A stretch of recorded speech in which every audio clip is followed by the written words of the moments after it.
Puja Bakti dan juga segenap pengurus Wihara Dhamma Cakra Bogor, Ibu Bapak, saudari-saudara sedama yang berbahagia, selamat pagi, Sotihoto, Namo Buddhaya. Namo Buddhaya. Bersenang pada hari ini kita dapat berkumpul di Wihara Dhamma Cakra untuk melakukan tindakan wajib yang dimana dalam pemikiran kita satu peringatan tradisi Cengbeng atau Qingming, kita memiliki pemikiran untuk melakukan suatu tindakan jasa, yaitu melakukan patidana, yang dimana sebelum puja bakti ini dimulai, pengurus telah mengumumkan beberapa nama-nama para leluhur, baik yang dikenal maupun tidak dikenal, tetapi kita semua yang hadir di sini mengetahui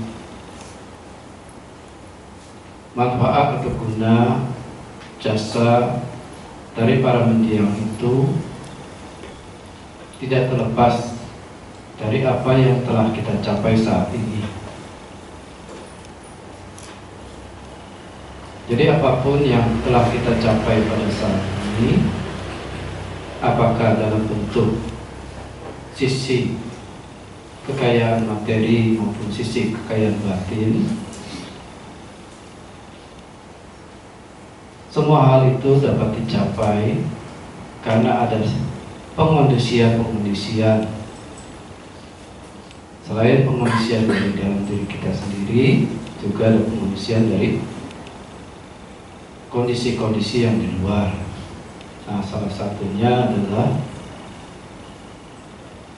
guna atau manfaat dari jasa para mendiang atau para leluhur kita. Tentu sebagian umat Wihara Dhamma Cakra mengetahui manfaat ini. Kita mengenal Dhamma, bisa membangun wihara, membangun kelas Dhamma dan sebagainya. Nah, tentu ada kondisi-kondisi yang memunculkannya. Nah, mengingat hal ini ya kita bersyukur secara umum ya. Tapi kita memiliki kata wedi, tahu budi, tahu balas budi. Ya. Dan bertepatan dengan Cengbeng ini, ya kita mengingat hal tersebut. Dan juga kita mengucapkan sampaikan cinta yang besar terhadap saudara-saudara kita yang belum nama pada tanggal 28 Maret 2025 di hari Posata ya, pada pukul 1 siang terjadi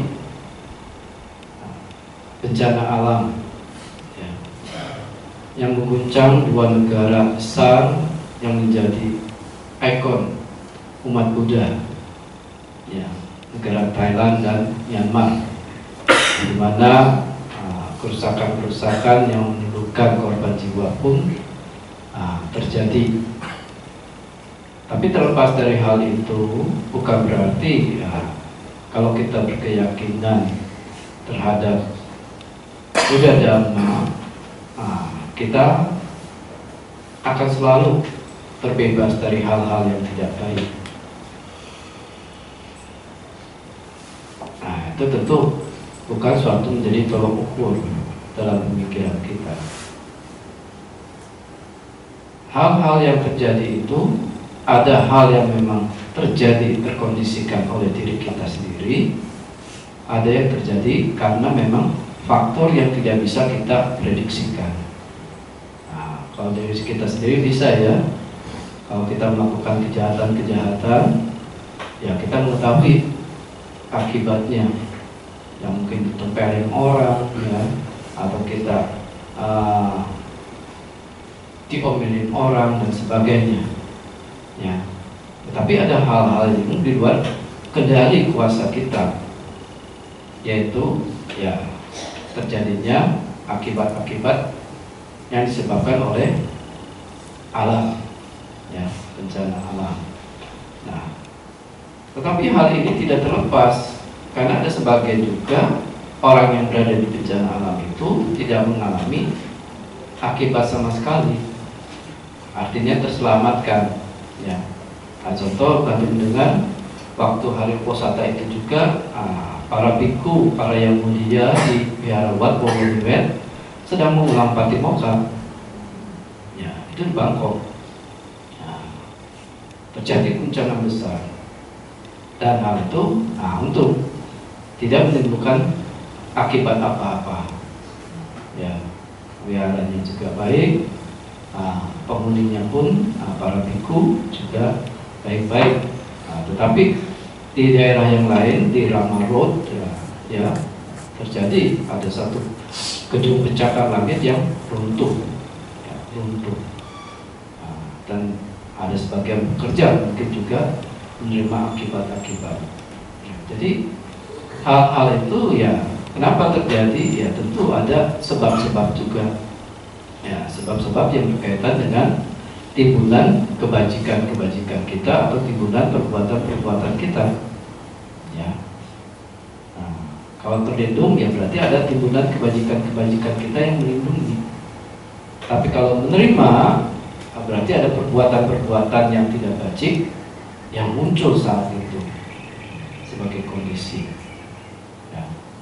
Nah, oleh sebab itulah para bijaksanawan dari dahulu kala hingga saat ini pun terus mengentaskan pemikiran bijaksananya agar penghuni-penghuni dunia ini termasuk kita agar tekun mengembangkan kebajikan-kebajikan, ya. Karena kita tidak tahu apa yang akan mengintai di esok hari pada diri kita, ya. Kita tidak mengetahui, tetapi sepatutnya kita yang secara nalar mengetahui fenomena-fenomena itu,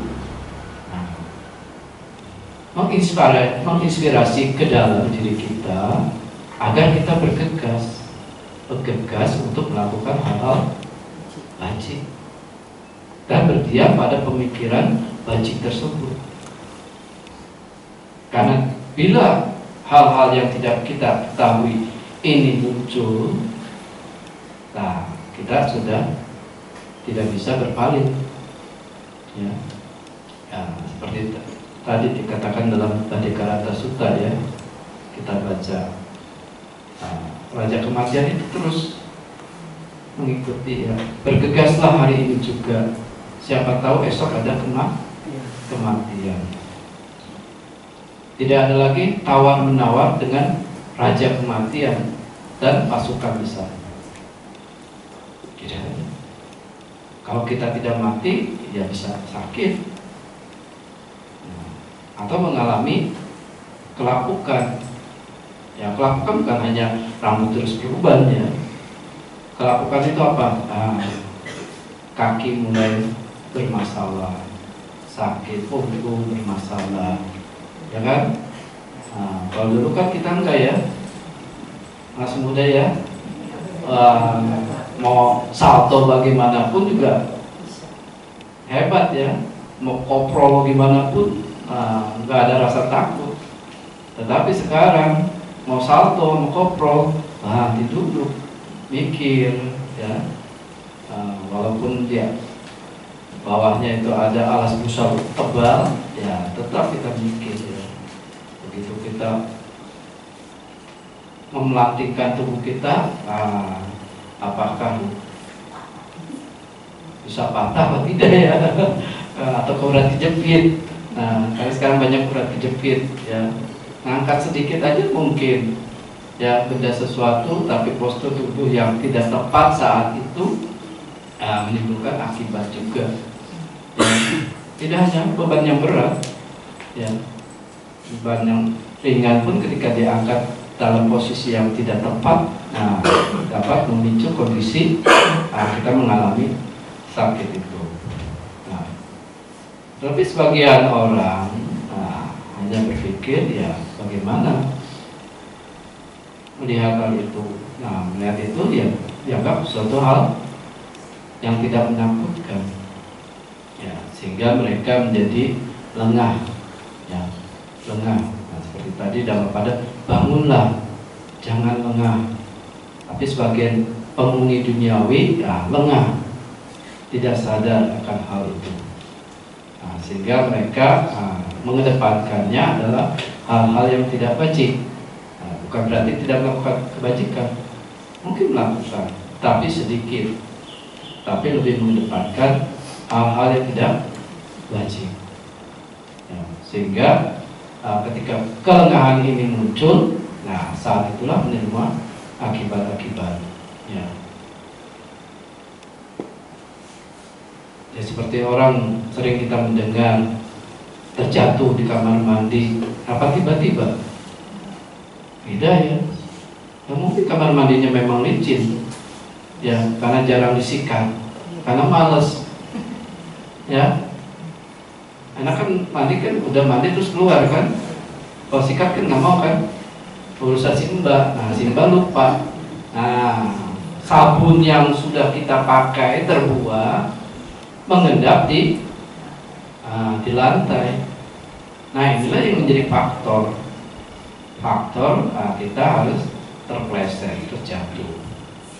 Ya, nah, jadi itu bisa dikatakan sebagai karma sekarang, ya karma sekarang karena kelalaian itu.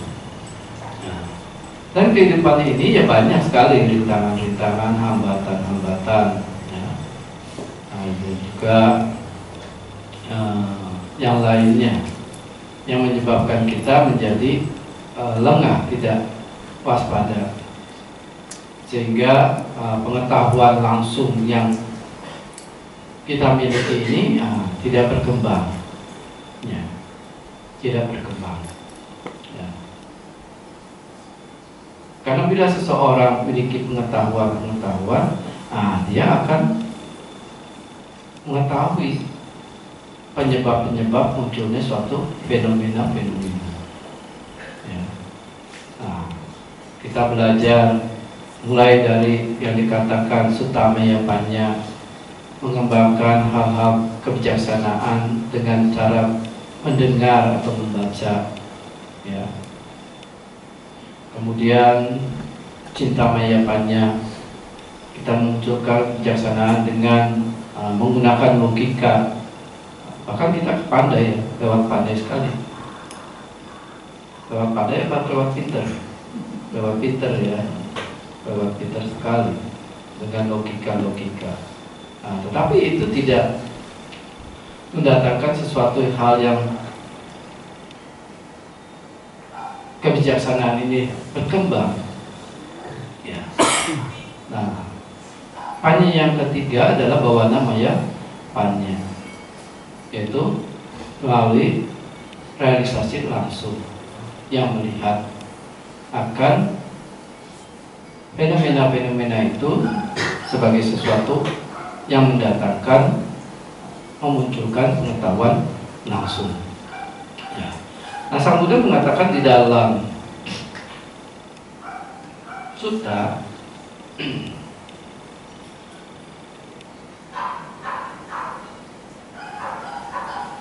ada 5, ya, dalam Gilana Waga, ya, itu ada 5 pengetahuan hal yang bisa mendatangkan pengetahuan langsung, ya.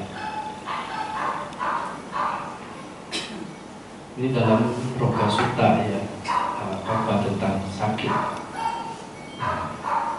Jadi ketika seorang mengalami sakit, nah dalam hal ini tidak hanya sakit jasmani, ya, termasuk sakit batin, ya. Stres, banyak pemikiran, ya, banyak kecurigaan, banyak ketakutan, kegelisahan, itu penyakit batin, ya. Nah, ketika seorang mengalami hal ini, bila mampu melihat, dia akan memunculkan pengetahuan langsung. Yang kali sebagian besar orang cenderung untuk menolak. Ya, ketika sakit misalnya, kita cenderung menolak, tidak mau menerima sakit itu. Yang ada apa? Kita menjadi gelisah, menjadi kesel, jengkel, marah, begitu. Ya. Ketika kita disakiti oleh orang lain, nah kita menjadi apa? Menjadi jengkel, marah. Tidak melihat sebagai sesuatu itu yang menimbulkan pemahaman, pengetahuan langsung. Kenapa? Reaksi batin kita langsung sudah merespon dengan pemotor-pemotor batin. Ya. Nah, oleh sebab itu orang bijaksana itu selalu mengatakan, jangan mengambil keputusan apapun ketika kondisi batin ini sedang keruh. Seperti segelas air keruh, lalu kita mengambil keputusan bahwa di dalam air ini ada ini, akan keliru. Ya. Jadi biarkan air itu mengalir, sehingga di balik air itu ada apa kita tahu. Ya. Sehingga dapat mengambil keputusan yang tepat. Ya. Nah, yang pertama adalah kita merenungkan fisik kita ini yang setiap hari kita rawat, yang kita beri asupan-asupan dengan kasih sayang, bahkan dengan kemanjaan-kemanjaan yang berlebih. Ya. Tapi dari sisi apa yang kita lakukan, pengetahuan langsungnya, tubuh kita ini tetap mengalami pelepukan, kerusakan setiap saat. Tidak ada yang kekal, tidak ada yang tidak berubah. Semua mengalami kerusakan. Rupa-rupadi. Jadi sifat dari rupa itu rupadi, hancur, hancur, ya, hancur. Nah, kehancuran ini menyenangkan atau tidak? Indah atau tidak? Nah, ini yang harus kita lihat. Apapun yang kita masukkan, kita rawat, kita gunakan, exercise apa, nah, tubuh ini memiliki sisi yang terus melulu hancur, hancur, hancur. Ya. Nah, itu dikatakan asubha pasti kaya wiharati. Perenungan akan kejijian jasmani, ketidakindahan jasmani, asubha. Tidak indah. Ya. Apa yang disebut tampan atau cantik? Apa yang disebut itu sakit atau sehat? Ya, ini suatu mungkin proses yang sewajarnya melekat pada sesuatu yang hancur, meluluh setiap saat. Nah, tetapi kita lupa, lengah, sehingga kita tadi memanjakan, mendandani dan sebagainya, membuat seolah tubuh ini nyaman. Sebenarnya nyaman gak? Enggak ya? Duduk nyaman gak? Enggak ya? Gak ada yang nyaman ya? Nah, semutan ya. Walaupun mungkin tempat alas duduknya mewah, tetap tidak nyaman. Siapa yang duduknya bisa bertahan atau berbaringan tanpa? Gak ada ya. Sudah ranjangnya mewah, ruangannya panas. Nah, perlu AC ya.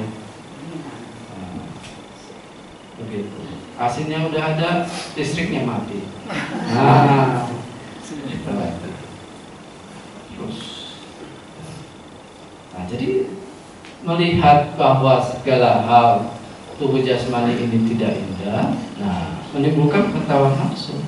Maka kita menyikapi bagaimana tubuh jasmani ini harus diperlakukan sesungguhnya. Ya, boleh exercise, tapi exercise-nya bagaimana? Apakah sudah memang cukup sesuai atau tidak? Ya, karena dengan perkembangan tubuh yang terus meluru, tua, apakah sama pelakuannya ketika dengan exercise kita yang ketika umur 20? Tidak, ya. Harus bijaksana juga. Jangan membuat sesuatu hal yang mengkondisikan kita menderita. Ya. Bukan berarti kita nggak olahraga, tapi sebatas apa yang dapat kita upayakan dengan baik, yang dimana diri kita tetap selamat, begitu ya. Kan kalau udah mobilnya udah tua, masa mau dikebut sampai 130, 180, rontok itu mobil, ya gitu. Ya, karena ingin menyaingi Ferrari yang di depan panas hati, ya. Karena knalpot saya suaranya nggak sama Ferrari, sama ya. Ferrari kan kalau knalpotnya kan bagus ya. Mungkin kita juga Ferrari udah tua juga suaranya seperti gitu ya. Cuman begitu stop langsung rontok. Ya. Langsung rontok ya. Ya. Jadi ya kita harus mampu melihat ya kejijian atau keindahan jasmani ini dengan sewajarnya, dengan baik, sehingga kita memperlakukan tubuh jasmani ini dengan tepat. Nah, saat itulah kita menimbulkan pengetahuan langsung, di mana sisi duka ini terlihat dan sisi terbebas duka ini terlihat. Ya. Kalau kita porsir fisik yang nggak sesuai dengan kemampuan kita, ya akan rusak, akan duka. Tapi kalau kita menempatkannya pada sisi yang tepat, sesuai, terbebas duka pun mudah diraih. Dapat kita pahami, inilah terbebas duka. Ya. Gitu. Tidak juga menjadi apa? Bermanja-manja. Itu duka juga. Ya, tubuh yang harusnya memiliki efisiensi yang bisa dimanfaatkan, tapi terus dibawa untuk menjadi kelambanan, kemalasan, ya ini juga rusak, ya kan? Kedokteran kan sudah mengatakan tubuh yang nggak di exercise juga akan menyebabkan otot-ototnya pun menjadi tidak elastis, ya kan? Berbaring ya terus, ya nggak pernah digerakkan, nggak pernah mau jalan, mau makan, makan itu, cuma diperanjang ya terus, akhirnya juga nanti kaku, ya, akhirnya juga kaku, ya. Nah itu yang sering terjadi juga, ya. Nah jadi kita perlu satu hal yang ditanya. Yang kedua yang dapat pengetahuan langsung adalah dalam sisi penggunaan, yaitu kejijian terhadap makanan, ya, kejijian terhadap makanan. Ahare partikulasani, yaitu peningatan, pengenalan bahwa apapun makanan itu sesungguhnya menjijikan. Ya. Tidak indah. Ya. Karena walaupun makanan itu sehat, tapi bila diasumsi dengan berlebih akan menimbulkan penyakit. Ya. Apalagi kalau makanannya itu memang sudah kotor ya, nah, itu akan menimbulkan penyakit. Nah, jadi ini sebab-sebab. Ya. Kenapa begitu periksa ke laboratorium langsung hasilnya bintang-bintang merah, ya muncul, langsung gawat, saya harus pantang ini. Nah semua ini munculnya dari akumulasi yang sangat lama sekali, ya. Sangat lama. Nah, kita tidak mengetahui karena kelengahan kita, karena mengikuti kesenangan-kesenangan lidah, ya, kita memasukkan semua benda-benda itu yang sesungguhnya adalah menjijikan. Apa? Karena bisa menimbulkan penyakit dalam tubuh kita, ya. Misalnya apa? Memunculkan kanker, memunculkan kista dan sebagainya, ya. Kolesterol, triglycerid, jantung tersumbat, gagal hati dan sebagainya, ya. Yang semuanya itu berakumulasi dalam jangka waktu yang lama. Tetapi kita tetap harus makan, ya, harus makan. Nah, tapi harus juga memiliki kewaspadaan, ya, tidak berlebihan, tidak berlebihan. Nah, menggunakan makanan itu dengan baik. Nah, ini menimbulkan pengetahuan langsung bahwa makanan itu menjadi suatu hal yang untuk menopang tubuh kita, ya, bukan untuk sekedar untuk kesenangan. Maka para biku itu melakukan perenungan itu, bahwa saya makan bukan untuk bermain, bukan untuk bermabukan, bukan untuk memperindah diri, ya, begitu. Yang paling cantik kan tetap cantik, ya, makan sedikit kan tetap cantik, ya, nggak harus makan banyak kan. Ya makan sedikit makan banyak, kalau udah tua ya tetap ya kulit kendor, ya. Emang dengan masukin makanan supaya nanti jadi tebem gitu, jadi kenceng lagi, enggak kan, tetap peot, ya. Ya WK ya. Nah, ya.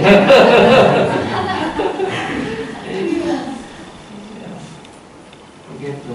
Nah, kadang kita kan asumsinya, wah mungkin harus diisi. Karena ini makin lebar kulitnya, harus diisi supaya kenceng, makin gembrong, ya. Akhirnya obesitas bingung lagi, ya, gitu, ya. Jadi merenungkan makanan itu untuk apa? Menopang kehidupan.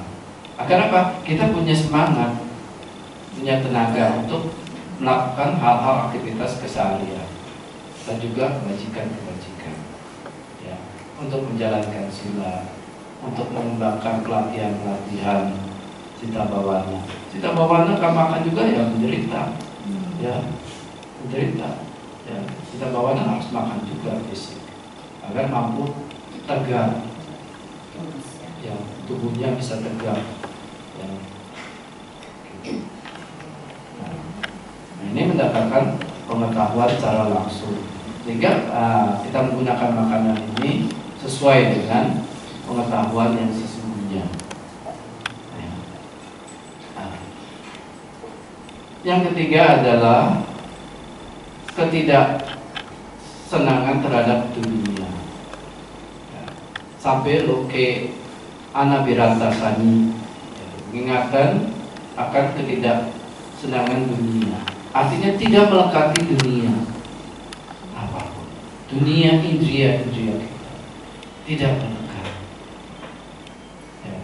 Karena kecenderungan orang ingin apa? Menikmati dunia yang menyenangkan, betul ya? Gak ada yang menolak hal-hal yang menyenangkan, gak ada.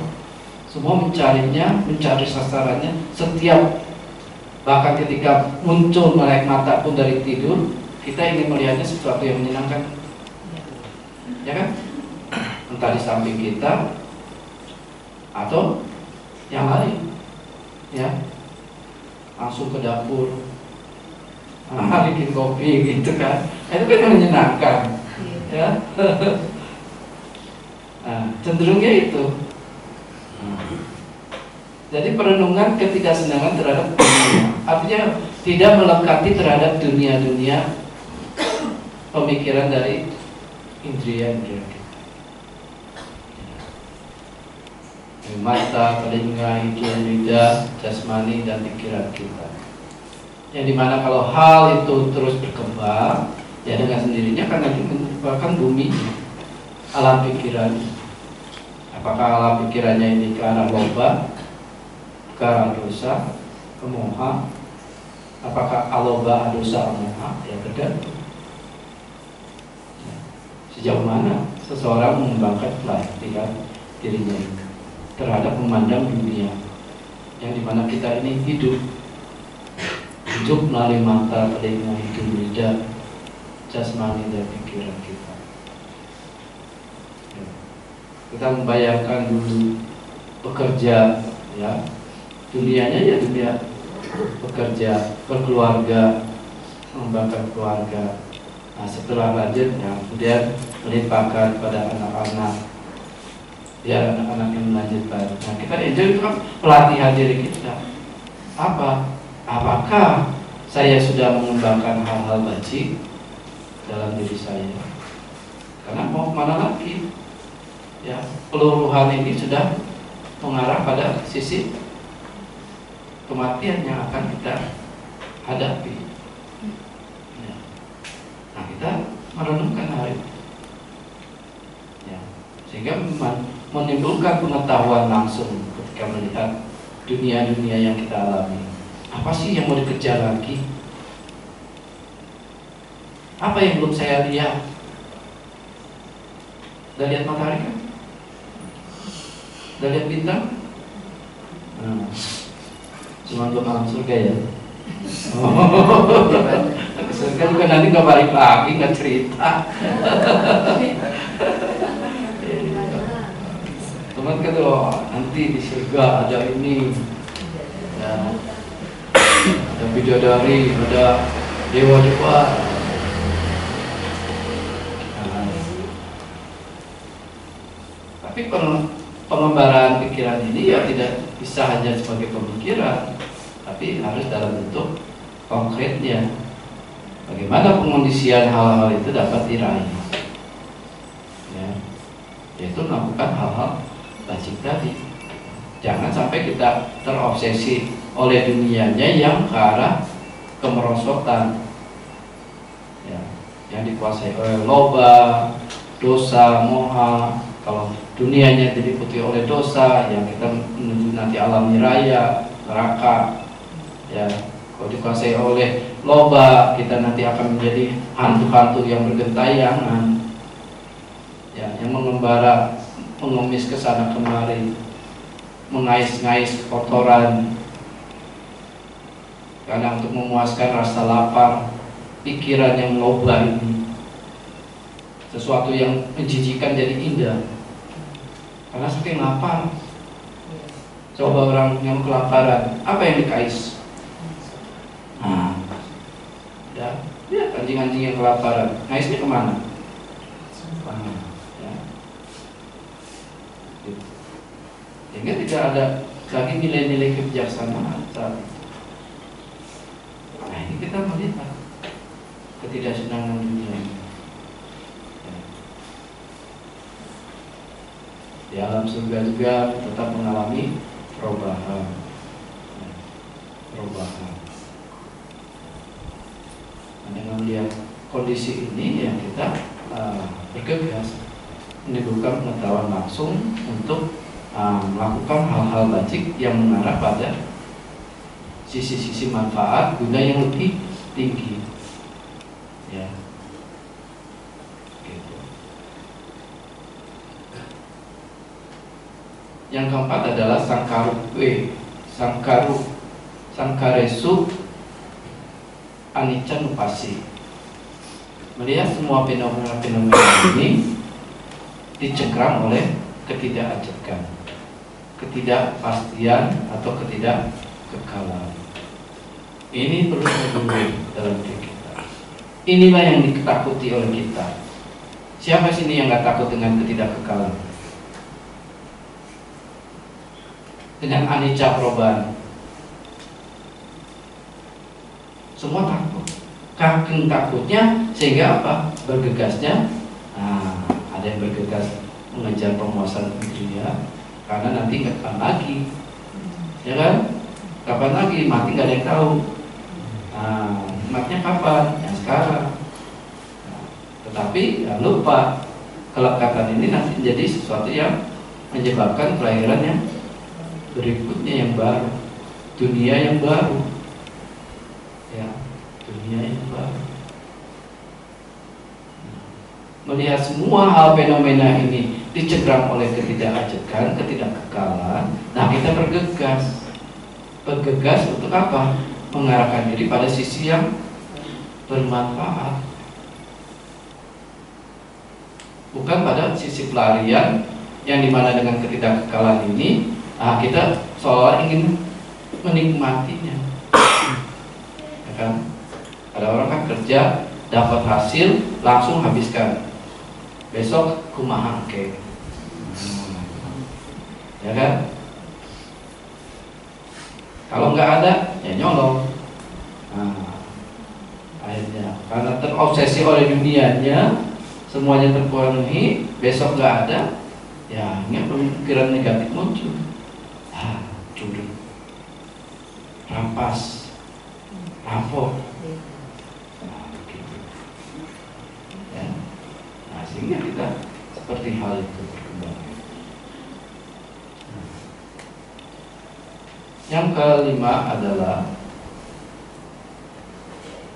maranasanya ko panasa ajatam supatita bodhi atau supatita bodhi, ya. Perenungan kematian diteguhkan secara internal ke dalam diri. Jadi hal yang sepatutnya yang akan mendatangkan manfaat, nah tadi dikatakan oleh Studia, ya, dalam Patama Marana Sutta maupun Dutia Marana Sutta, ya. Marana Sati Bikawe Pawita Bahurikata Maha Palahoti Maha Nisamsa Amato Gada Amata Pariosana. Para biku, perenungan kematian ketika dikembangkan dan dilatih akan berakibat berbuah dan bermanfaat yang besar. Berbuah tanpa kematian dan dengan tanpa kematian sebagai kesempurnaan. Jadi kita merenungkan kematian kita sendiri itu bukan sesuatu hal yang menakutkan sesungguhnya. Karena apa? Ketika kita mengamati napas masuk, napas keluar, napas masuk, mati nggak kita? Takut nggak dengan napas? Dengan napas saja nggak takut. Yang nyata itu udah menunjukkan lahir mati, lahir mati, lahir mati. Tapi kita tidak menyadari. Tapi kalau sudah tua, sudah di pembaringan, sudah nggak bisa apa-apa, lihat bayangan ini itu, ya, bayangan lampu, ya, takut, gimana ini? Saya kemana ini? Gimana ini? Anak udah makan belum? Semua menjadi gelisah, menjadi berguncang pemikirannya. Pemikiran wajibnya pun hilang, berguncang. Kenapa? Ini jasmaniku belum dibawa ke Antartika. Belum kan ya BK ya? Belum. Tadi kamu nanya Amerika pasti udah, Eropa udah, Antartika belum. Ya, belum kan? Dan gunung es yang tebal, ya, ya, oh, di Swiss, begitu. Nah, berguncang. Kenapa?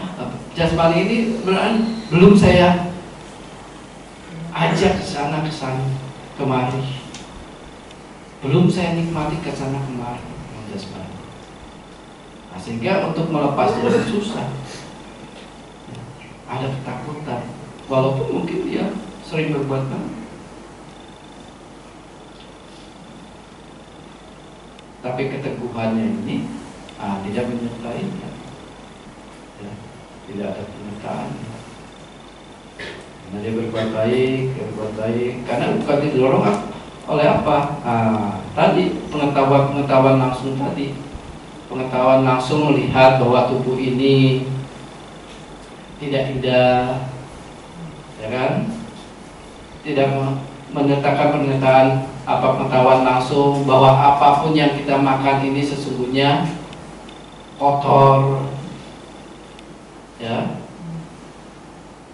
Kemudian tidak dengan pernyataan langsung pada pemikiran pengetahuan langsung, yaitu bahwa ketidaksenangan terhadap dunia, bahwa dunia ini akan selalu padam, ya,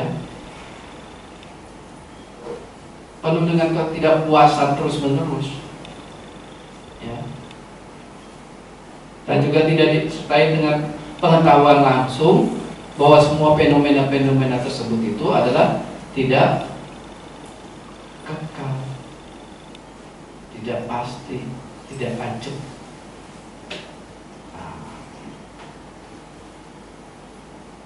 Jadi Maranasana ini ya dikembangkan untuk pada hal tersebut, ya. Sehingga apa? Mendatangkan manfaat. Kita apa? Bergegas melakukan hal-hal yang bermanfaat, walaupun meninggal. Hal yang bermanfaat ini yang menjadi keteguhan pikiran ketika kita melepas untuk terakhir, ya.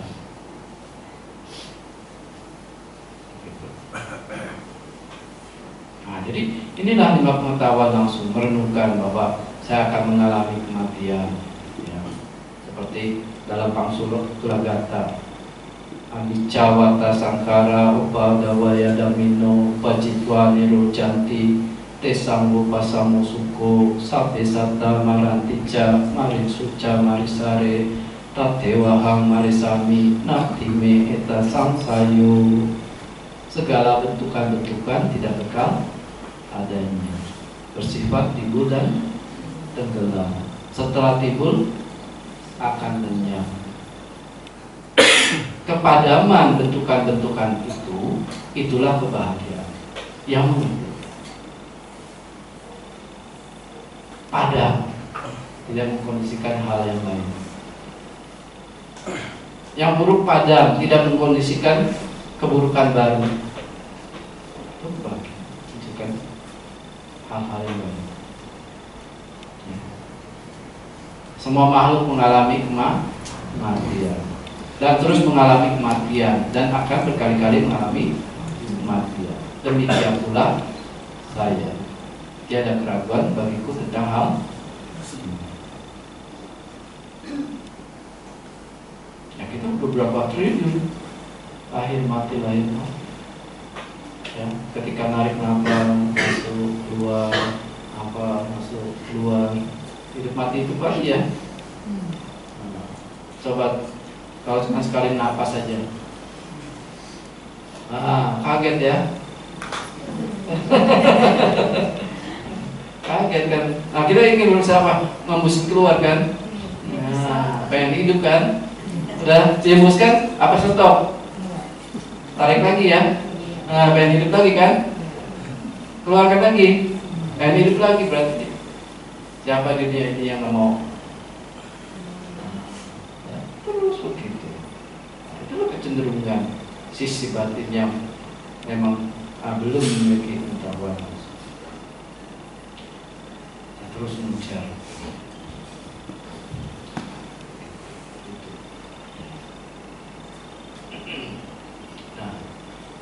Nah, oleh sebab itu kita perlu merenungkan. Jadi meninggal bisa terjadi oleh apa? Bisa oleh sengatan, kalajengking, tipan, ataupun yang lainnya, binatang atau ular. Nah, kita merenungkan. Bukan kita berpikir, oh ini kok mikirin karma buruk ya. Bukan ya. bukan ya, tapi memikirkan kemungkinan ini bisa terjadi ada siapa, ya kan? Kemudian bisa terjatuh, ya, terjatuh kan nggak harus terpleset ya, terjatuh bisa tiba-tiba stroke. Bisa. Kemudian dari makanan, ya, makanan. Kita makan enak, ambil suapan besar, slop masuk, tersedap. Wah, gimana? Kalau ada orang yang cekatan bisa memberi pertolongannya, kalau nggak ketemu, ya sudah, menjadi kondisi. Ya. Nah, itu karena makanan. Selain timbunan dari makanan yang berakumulasi lama, yang menyebabkan kita menjadi kena sakit jantung, kena lever, gagal hati dan sebagainya, ya, diabetes, itu berakumulasi yang lama sekali. Tubuh kita ini sudah mungkin memberikan indikator-indikator, tapi kita tidak menangkap indikator-indikator itu. Ya.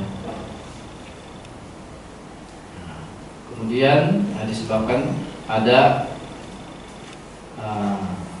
empedu yang rusak atau dahak yang rusak juga. Ya. Dan keenam adalah karena ada angin tajam. Angin tajam itu tidak seimbangan pada temperatur kita, sehingga kita menjadi sakit. Ya. Nah, ini yang akan menyebabkan kematian. Nah, direnungkan kondisi-kondisi itu agar apa? Nah, kita bisa memelihara tubuh jasmani dengan baik, ya, menjalani kehidupan dengan baik, memberikan asupan makanan dengan baik, ya. Jadi memunculkan pengetahuan itu, ya. Tidak semena-mena menggunakan dalam batas yang dikuasai oleh hawa nafsu. Ya. Nah, setelah merenungkan itu dengan baik, dengan tenang, kemudian merenungkan apakah ada hal-hal yang kualitas-kualitas yang tidak bacik yang masih ada dalam diriku yang belum saya tinggalkan, dan bagaimana bila mati.